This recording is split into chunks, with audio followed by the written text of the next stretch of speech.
All right. Well, good afternoon. Everyone can hear me, I hope, and see the presentation. So, all right. Well, thank you guys very much again for having me this afternoon. It's a pleasure to be here as always with APRES. I'm excited today to tell you about some new reference genome work that we're working on for Aspergillus flavus. Two new chromosome level reference genomes. And it's a good segue in from the last flavus talk, so you're in the aflatoxin mood. You've seen this slide before, shown it at APRES a time or two. It's what got us interested in looking at drought responses and oxidative stress in these fungi. And you'll remember this trend that we saw, that isolates that produced high levels of aflatoxin tended to tolerate higher levels of reactive oxygen species, H2O2 stress. And when you hear that, I want you to think drought stress, because that is kind of one of the angles that we're looking at this from. Is these compounds get produced in plants under drought. What kind of physiological effect is that having on the fungus? And how does that relate to aflatoxins? So we have investigated the responses of these isolates, ranging from ones that had a lot of aflatoxin production all the way to those that had no toxin or lower levels of toxin. And we showed that the isolates that produced more aflatoxin tolerated more stress, and we looked at different levels of responses, transcriptomes, proteomes, metabolomes, but we wanted to really get down to the bottom of this and say, okay, functionally and structurally, why are these isolates so different in terms of stress tolerance and toxin production? And to do that, that pushed us into the realm of genomics and wanting to compare the genomes of isolates with different levels of stress tolerance and aflatoxin production. So this gave us two objectives. First, to look for variation in the genome level between isolates, to say, could we explain these differences in stress tolerance and aflatoxin production? And then, can we characterize genes that we identify in that comparison to see if those have any roles in pathogenicity and aflatoxin? So to get us started, we had to start with what we had as far as genomes in Aspergillus. And this is the isolate NRRL3357 that was sequenced back in 2003, released in 2005 to NCBI by NC State, a number of collaborating groups that worked together on that project. This was a scaffold level assembly that wasn't being utilized a lot really by the Aspergillus community for genomics projects, at least not to the extent it could be, because it was not a full chromosome level assembly and only to the scaffold level.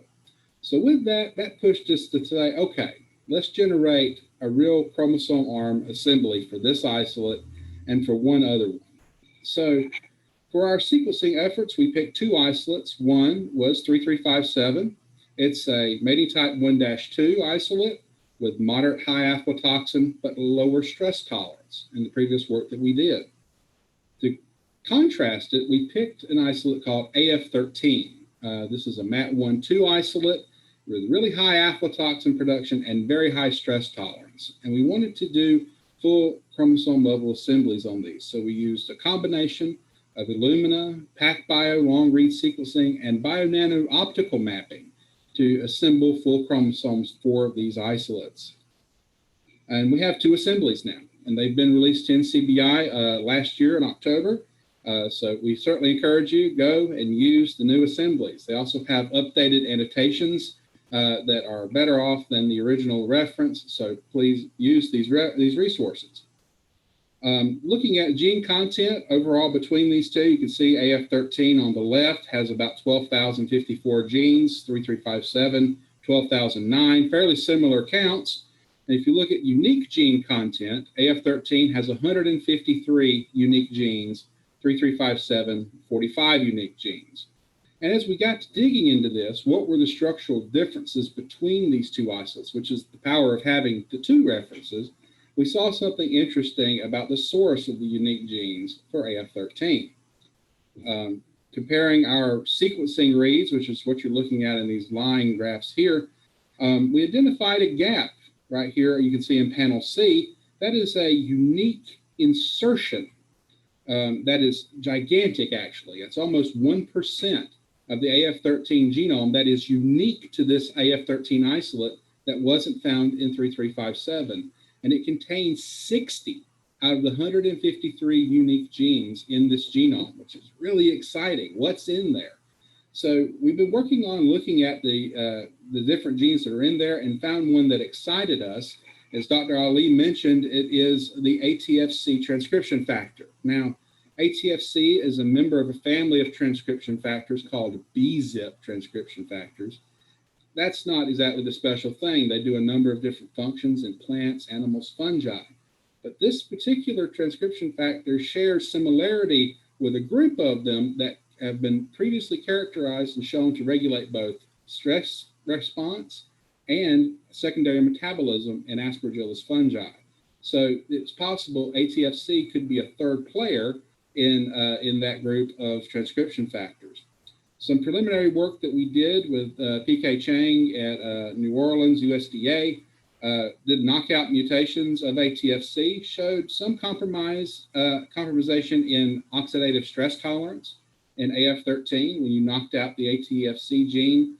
No significant effect on fungal colonization of peanut seeds in a kernel assay type condition, but we did see a marginal reduction in aflatoxin in that assay. So we want to repeat that and look at it in a real plant situation, not just in a kernel assay, to see, does atfC really have that role in pathogenicity and toxin contamination in peanut? So we have this new reference genome. It's available to the community. Now what? What do we do now that we have this?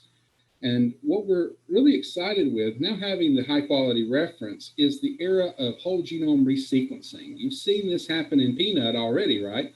The new reference genome has come out, resequencing efforts, the arrays, all of the tools that are being developed, right? This is the avenue we're kind of modeling it on here with flavus, is now going back, resequencing isolates and identifying new variants, new genes, new markers that can explain important traits of this fungus that inform not only our knowledge of the biology of this fungus, but that'll inform our actions on how to control and mitigate aflatoxin year to year, and what will inform selection in some of our breeding programs. So some of the traits and things that we're interested in as we start this whole genome resequencing project is explaining the diversity and where that insertion came from that has all these unique genes in it, finding new regulators of aflatoxin production, and identifying genes that explain things like morphology and the development of the fungus, or host and tissue specificity of different isolates of Aspergillus. Is there any specialization by geography, where these isolates came from, and can we use this kind of genome information to predict biocontrol performance? Right now, we're in the process of collecting isolates to use for whole genome resequencing. And I take this second to say, if you have isolates, I want to hear from you. We're very interested in getting some more diverse isolates of Aspergillus, especially from peanut, but from other cropping systems. So if you have isolates, get with me after this.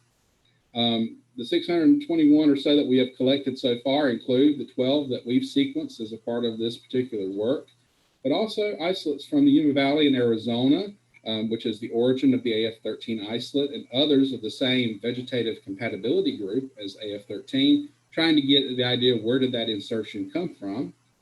Isolates from corn in Mississippi from different levels of the plant phyllosphere, from tassels, silks, leaves, and the dust on the ground. And various other locations in Mississippi, but I also want to take the second to point out isolates that Dr. Ali mentioned with fungicide resistance and variation in aflatoxin. We want to see, do these have the insertion? Do these have unique things that would contribute to them producing more aflatoxin? And other isolates as well from soil around Tift County in that area. To date, we've sequenced 264 isolates for this particular work, and are in the process of trying to do phenotyping and looking at the different traits that we mentioned earlier on these 264 isolates. Briefly, I'll share with you just a little bit of information on preliminary SNP calling we've done on 97 from corn. These include isolates from the dust, the silks, the leaves, and tassels, and you can see variation in the number of SNPs that were called in each of these isolates. What's exciting is we did find one isolate with only 1,200 SNPs relative to the AF13 genome, which means it's practically clonal. It's the same isolate, basically, as AF13, and it was silk associated. So there could be some corn pathogenicity here in AF13. We're looking at that as well as we go forward. If you examine this graph a little more closely, you start seeing isolates with the same numbers relatively of SNPs being called. This could be indicative of their genetic relatedness to AF13, more SNPs, less relationships, less SNPs, more closely related. Could also be indicative of clonal or genetically related populations within each of those subdivisions of the corn phylosphere. So that's something we're going to be looking at going forward with phylogenomics assays. We're also pretty confident that most of these are Aspergillus flavus isolates based on the initial genome calling, with all of the isolates tending to show about 250,000 SNPs, so less than 1% of the genome being different between them and the AF13 genome. While an A-parasiticus isolate that we also sequenced here on the right, you can see over almost 1.5 million SNPs called there, so very much a different isolate altogether. So with that, we have 2 new chromosome level reference genomes. Please go use them. The newly discovered 310 kilobase insertion was unique to AF13, about 1% of the genome with some unique genes. We're most excited about atfC and excited to see what happens when we continue our characterization. Our comparative analyses are beginning for a full GWAS type experiment to identify genes and markers associated with these different traits, especially aflatoxin regulation in Aspergillus flavus. And understanding this is going to give us more tools and better understanding the biology of this fungus to inform our host resistance efforts. So with that, I want to thank so many people who have contributed to this, especially point out Josh Clevenger and Justin Vaughn for their help in putting this together. Bao Guo, my postdoctoral mentor and continuing collaborator now that I'm at Mississippi State. And thank you for your attention. I'd be happy to take your questions if we got some time. So thank you. Thanks, Jake. We've got time for some questions. We'll see what's in the Q&A toolbar down here.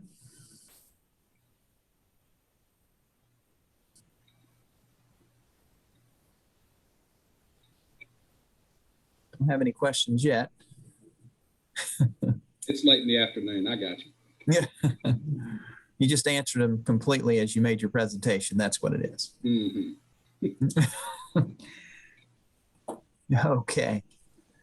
Right. Thank you, guys. Yeah, thanks, Jake. Thanks for being here today.